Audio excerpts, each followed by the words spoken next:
Bahubali just did something we have never seen in Indian animation before. Its new trailer, The Eternal War, seems to have influenced a lot by the Arcane style, which has very stylized textures. And it just might not be a coincidence because there are rumors that former Arcane talent and studios are working in this movie. And the one thing they brought along is something called impact frames. It is that blink and you miss it flash that makes every punch, kick or strike feel 10 times harder. Impact frames are just exaggerated transitions. But unlike transitioning from one scene or one shot to another, these transitions happen in one shot itself, lasting only a few frames. You have unknowingly seen so many such transitions on TikTok and Instagram. For example, a cosplayer changing into their outfit from a normal one, or someone changing their backgrounds with a snap, or cleaning up their room with a whoosh, without changing the framing or composition a lot. Well, impact frames have the same logic, but instead of just a simple cut, the frames in between have some effects so that the impact is amplified. Now let's look at the impact frames from the trailer, frame by frame.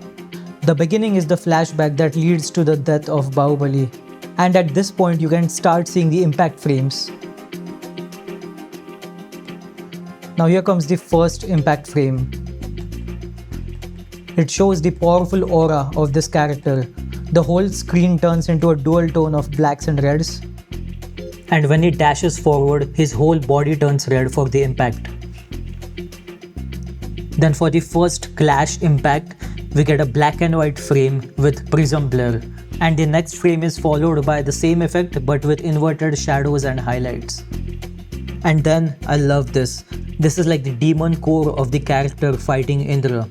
It lasts only 3 to 5 frames, but it is extremely impactful and shows the wrath of the character. And the clash. Here the light intensity is so strong that everything turns into dual tones of blacks and reds, which are followed by more impact frames showing graphics like lightning, floral designs, and intense light effects. In the next fighting shot, you can see a lot of impact frames, which are a combination of alternating black and red tones, followed by silhouette and black and white frames. It's not really just black and white, it's a combination of threshold effect and inverted colors. And finally, during the charged attack of Indra, we see this stylized sketch effect of some blue and red tones switching back to back for exaggerated impact. And here is my one of the other favorite impact frame from this trailer.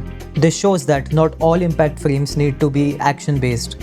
Here he is just standing still while the silhouette of Shiva appears in different art styles behind him and slowly fades away. Now I'm sure you might have seen impact frames in a lot of different places, especially anime, but here is another one that is my favorite, which is from the music video Enemy for the series Arcane. So here she is looking at those guards, she points her finger and bam! There's the older version of Jinx for a couple of frames for the impact. Now impact frames do not have to be just a few frames, it can be a whole shot also. My favorite one is from the series One Punch Man, and have a look at this.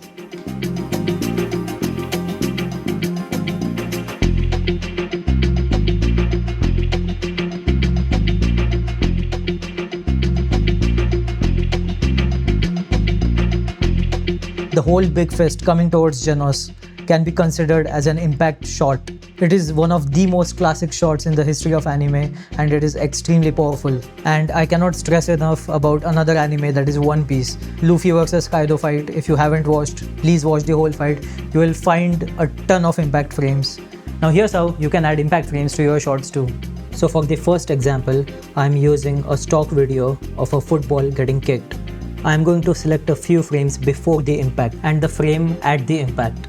For the first and third selected set of frames, I'm going to use the invert effect. Here's what that looks like on its own. Next, to the second and fourth shot, I will add a red split tone effect along with prism blur. And on top of that, I will add an edge detect effect.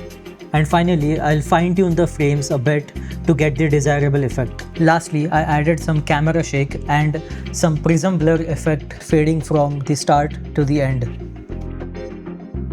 And finally, for comparison, this is how the original shot looks like, and this is how the shot with impact frames looks like. And that's it.